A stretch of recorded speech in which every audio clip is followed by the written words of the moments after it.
श्रीमद् भगवद गीता के 16वें अध्याय में योगेश्वर भगवान श्री कृष्ण की वाणी प्रस्तुत है। 16वें अध्याय में दैवी संपदा का वर्णन किया गया है। दैवी संपद क्या है, दैवी संपदा का स्वरूप क्या है। अगर हम दैवी संपदा में रहते हुए अपने जीवन को जीते हैं तो हमारा जीवन निरंतर ऊर्ध्वता को प्राप्त होता है। अगर हम आसुरी संपदा में रहते हुए अपने जीवन को जीते हैं तो हमारा जीवन अधोगति को प्राप्त होता है। हमने विचार किया था 16वें अध्याय के प्रथम श्लोक पर, अभयम सत्व संशुद्धिर ज्ञान योग व्यवस्थिति दानम दमश्च यज्ञश्च स्वाध्यायस्तप आर्जवम। अभयम अर्थात भय का पूर्ण रूप से अभाव। अगर हम विचार करें तो मनुष्य का जीवन दो पहियों से घिरा हुआ है। एक तो सुख का प्रलोभन, दूसरा दुख का भय। इन पहियों में मनुष्य निरंतर पिसता रहता है। अगर हम विचार करें सुख क्या है, दुख क्या है। जब मनुष्य कोई इच्छा करता है, आकांक्षा करता है, अगर वो इच्छा पूरी हो जाती है तो मनुष्य का वह सुख होता है। अगर वह इच्छा पूर्ण ना हो तो मनुष्य को दुख होता है। यही दुख है। अगर हम सुख के प्रलोभन से और दुख के भय से मिटना चाहते हैं तो इसका एक ही साधन है, हम सुख के प्रलोभन को छोड़ दें और दुख के भय को छोड़ दें। अगर हम विचार करें जो हमें संयोग का जो सुख और वियोग में जो हमको दुख होता है, अनुकूलता में सुख मिलता है और प्रतिकूलता में दुख, यही दुख और सुख है। अगर हम संयोग में जो हमको सुख मिलता है उससे अपने आप को ऊपर उठा लें, उसमें हम तल्लीन ना हो तो हमें वियोग होने पर दुख नहीं होगा।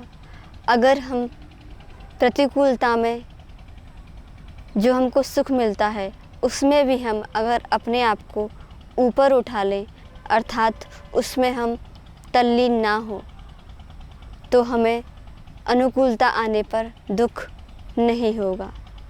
ये सारी बातें कहने और सुनने में तो बड़ी अच्छी लगती हैं, लेकिन जब तक हम इन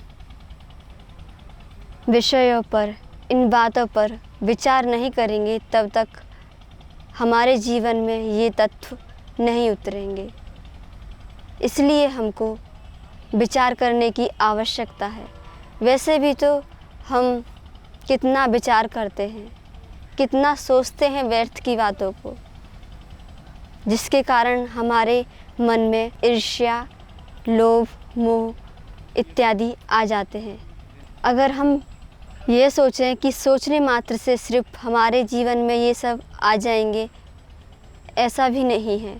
ये बल्कि ये सारे तत्व हमारे जीवन में धीरे धीरे जब हमारी दृष्टि बढ़ेगी, हमारी समझ बढ़ेगी, हमारी अंतर्दृष्टि खुलेगी, तब ये तत्व स्वतः ही हमारे जीवन में प्रकट होने लगते हैं और हमारा जीवन ऊर्ध्वगामी हो जाता है। अगर हम विचार करें सच्चा सुख क्या है, ईश्वर प्राप्ति के अलावा कोई सुख नहीं है। अगर हम यह विचार ठीक से अपने मन में कर लेते हैं, यह बिठा लेते हैं तो हमारा जीवन सफल हो जाता है। निरंतर अभय रहते हुए, निर्भयता में रहते हुए ऐसी कौन सी स्थिति है, ऐसी कौन सी अवस्था है जब हम पूर्ण रूप से अभय हो सकते हैं। सुख का प्रलोभन और दुख का भय, जब हम सुख के प्रलोभन को छोड़ देते हैं और दुख के भय को छोड़ देते हैं तो हम पूर्ण रूप से निर्भय हो सकते हैं। पहले हमने विचार किया था कि हम अगर पूर्ण रूप से ईश्वर की शरण में रहते हैं, उसकी शरणागति में रहते हुए अपने कर्तव्यों का पालन करते हैं, तब भी हम पूर्ण रूप से अभय हो जाते हैं। भौतिक दृष्टि से अगर हम सुख के प्रलोभन को छोड़ दें और दुख के भय को छोड़ दें तो भी हम निर्भय हो सकते हैं। पर क्या ये संभव है? ये शरीर धारण करते हुए हम सुख के प्रलोभन और दुख के भय को छोड़ दें? ऐसा नहीं हो सकता, बल्कि एक कार्य हो सकता है। हम सुख का जो प्रलोभन है और दुख का भय है उसको तो छोड़ सकते हैं, लेकिन सुख दुख हमारे जीवन से हट जाएं ऐसा नहीं हो सकता। तो आइए हम सभी इन सभी स्थितियों को छोड़ते हुए अपने जीवन को निर्भय बनाएं। सत्व संशुद्धि अर्थात अंतःकरण की पूर्ण निर्मलता, भावों की पूर्ण रूप से शुद्धि, ज्ञान योग व्यवस्थिति। ज्ञान योग व्यवस्थिति हमने पहले विचार किया था कि शास्त्रों और आचार्य उपदेश के अनुसार अपने जीवन को चलाना, यह ज्ञान योग में व्यवस्थिति है। इसके अलावा भी हम अगर दृष्टि डालें तो अपने जीवन को निरंतर देखना। हम बाहर की दुनिया को तो बहुत देखते हैं, बाहर की व्यवस्थाओं को, घर परिवार को, पर क्या हमने कभी अपने अंदर देखा है? जब कभी हमारे आँख में मानो कोई तिनका गिर जाता है तो हम उसे निकालने का प्रयास करते हैं। अगर हमारी भोजन की थाली में कोई बाल टूटकर गिर जाता है तो भी हम उसे हटाने का प्रयास करते हैं। अगर जिस स्थान पर हम रहते हैं उस स्थान पर गंदगी हो तो भी उसे हम साफ करने का प्रयत्न करते हैं। ये सब तो हम कर लेते हैं बाह्य शुद्धि, पर क्या हम कभी अंतःकरण की शुद्धि करते हैं? अपने अंतःकरण में जाके देखते हैं कि हमारे अंतःकरण में क्या क्या चल रहा है। हमारे अंतःकरण में निरंतर एक स्थिति होती है। अगर हम निरंतर हम देखें हमारे अंदर भी कितना कूड़ा करकट भरा हुआ है। हम देखें हमारे अंदर ईर्ष्या, लोभ, क्रोध, मोह इत्यादि हैं। उनको हम निरंतर हटाते जाएं, अपने अंदर निरंतर झांकते जाएं, देखते जाएं। यही ज्ञान योग व्यवस्थिति है। अपने अंतःकरण का अवलोकन करना, यही ज्ञान योग व्यवस्थिति है। दानम सात्विक दान, दमः अर्थात बाह्य इंद्रियों का पूर्ण रूप से संयम, हमारे हाथ पैर आँख कान नाक इत्यादि का हमारी इच्छा अनुसार चलना। दानव दमश यज्ञ सात्विक यज्ञ। तपः क्या है? तपस्वी जीवन जीना एक बहुत बड़ी बात है। जिसका जीवन तपस्वी होता है, जो व्यक्ति तपस्वी होता है वह आराम प्रस्थ नहीं होता।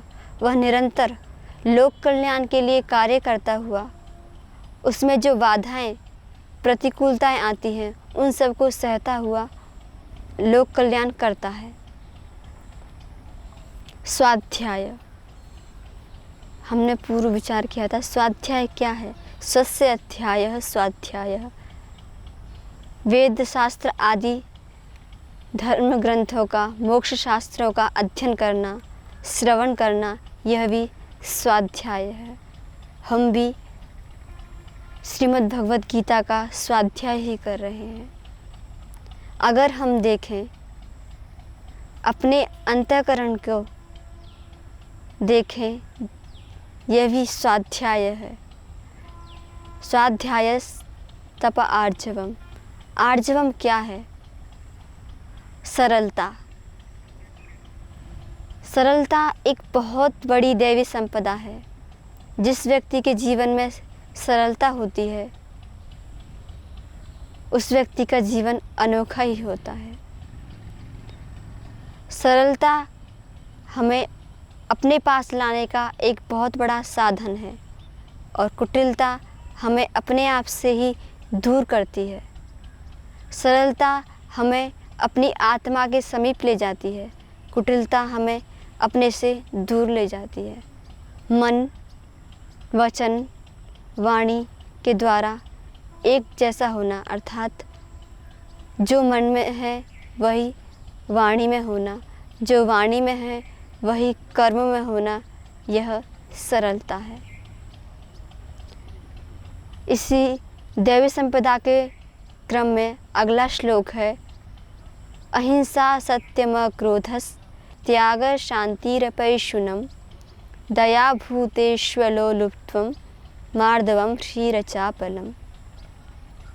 अहिंसा, अहिंसा 3 प्रकार की होती है, शारीरिक, वाचिक, मानसिक।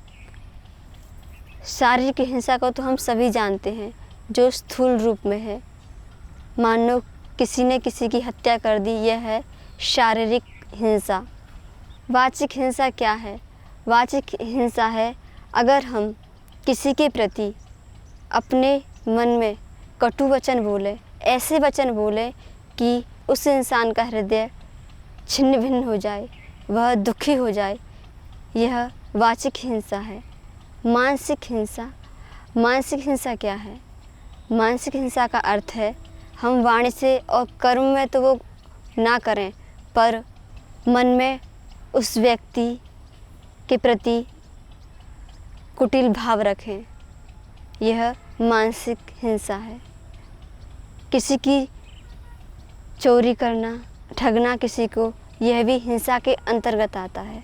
किसी को चोट न पहुंचाना, किसी को नीचा न दिखाना, यह अहिंसा है। जब व्यक्ति अहिंसा की मार्ग पर चलता है तो योग दर्शन में कहा गया है कि जो व्यक्ति अहिंसा के मार्ग पर चलता है तो उसकी सन्निधि में जो व्यक्ति पशु रहते हैं वह भी अहिंसक हो जाते हैं। तो अहिंसा दैवी संपदा के अंतर्गत एक बहुत बड़ी सिद्धि है। अहिंसा सत्यम, सत्यम अर्थात सत्य। सत्य हमने सुना भी है, सत्यमेव जयते नानृतम। सत्य के ही जीत होती है, ना कि झूठ की। जब व्यक्ति सत्य आचरण करता है तो समझना चाहिए कि उसके अंदर दैवी संपदा अवतरित हो रही है। सत्यमेव सर्वम प्रतिष्ठम, सत्य एवं सर्वम प्रतिष्ठम। सत्य में ही सब कुछ प्रतिष्ठित है। ऋषिनाम चरितम सत्यम, ऋषियों का जो चरित्र है वही सत्य स्वरूप है।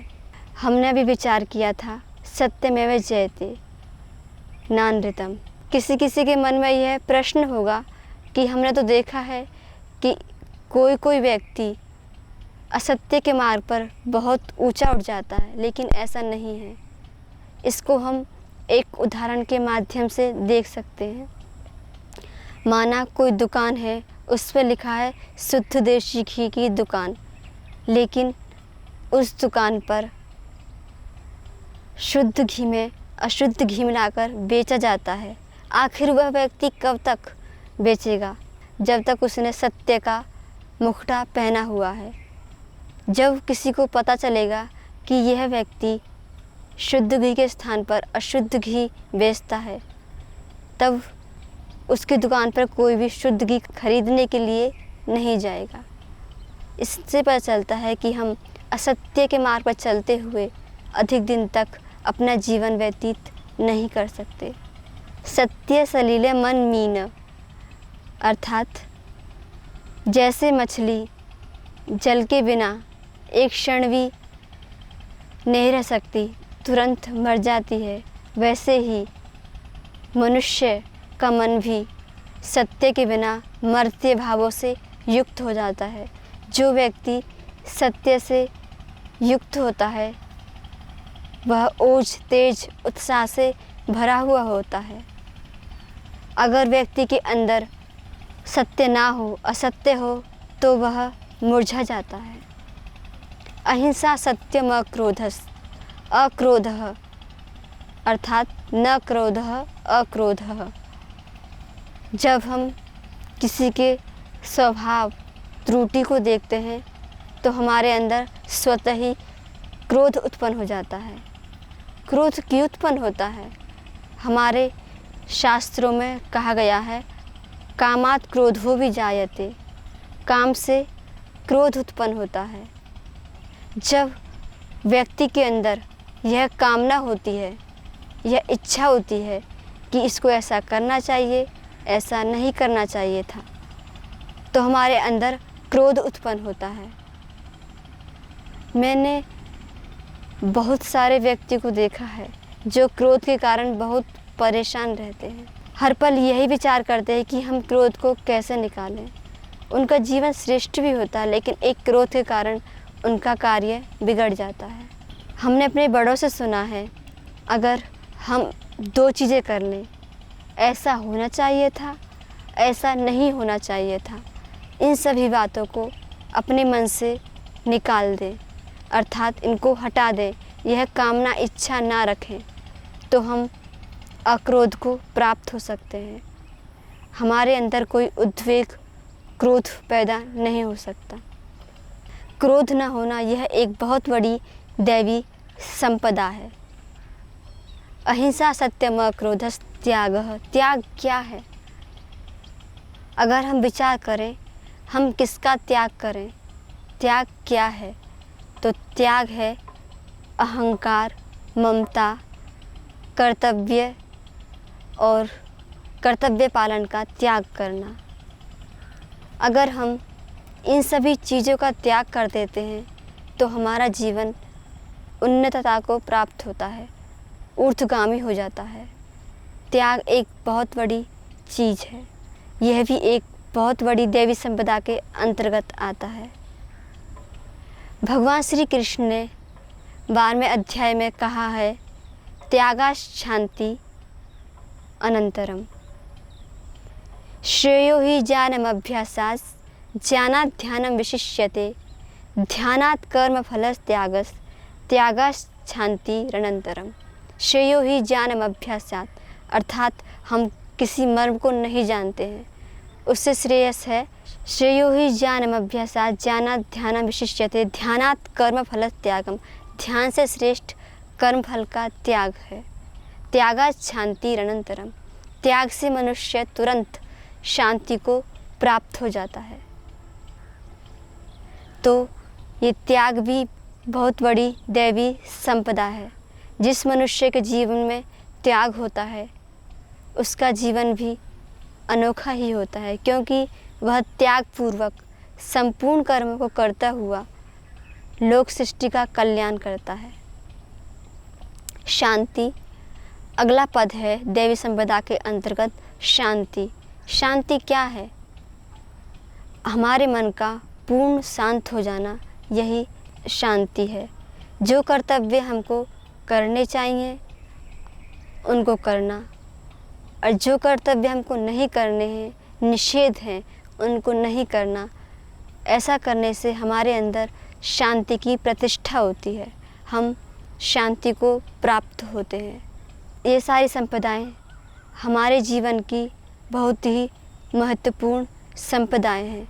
तो हम सभी इन सभी संपदाओं के विषय में विचार करें और अपने अंतःकरण में इन सभी संपदाओं को प्रतिष्ठापित करें। विचार मात्र से ये संपदाएं हमारे अंदर नहीं आ सकती हैं, इनको हम धीरे धीरे अभ्यास में लाने का प्रयत्न करें। हम अधिक से अधिक इन पर सोचें, विचारें। जहाँ जहाँ त्रुटि होती है उसको हम देखें। जहाँ हमें क्रोध आता है उसके स्थान पर हम अक्रोध को लाने का प्रयत्न करें। जहाँ हमारे मन में अशांति पैदा होती है वह शांति को लाने का प्रयत्न करें। जहाँ हमारे मन में लोभ लालच आता है वहाँ अपने अंदर त्याग लाने का प्रयत्न करें। कहीं हमारे मन में किसी के प्रति मानसिक, वाचिक, शारीरिक हिंसा आती है तो हम अहिंसक होने का प्रयत्न करें।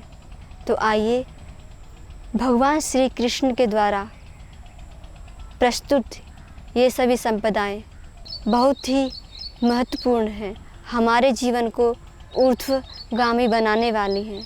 तो हम इन सभी संपदाओं को अपने जीवन में धीरे धीरे धारण करें और अपने जीवन को उन्नत श्रेष्ठ बनाएं।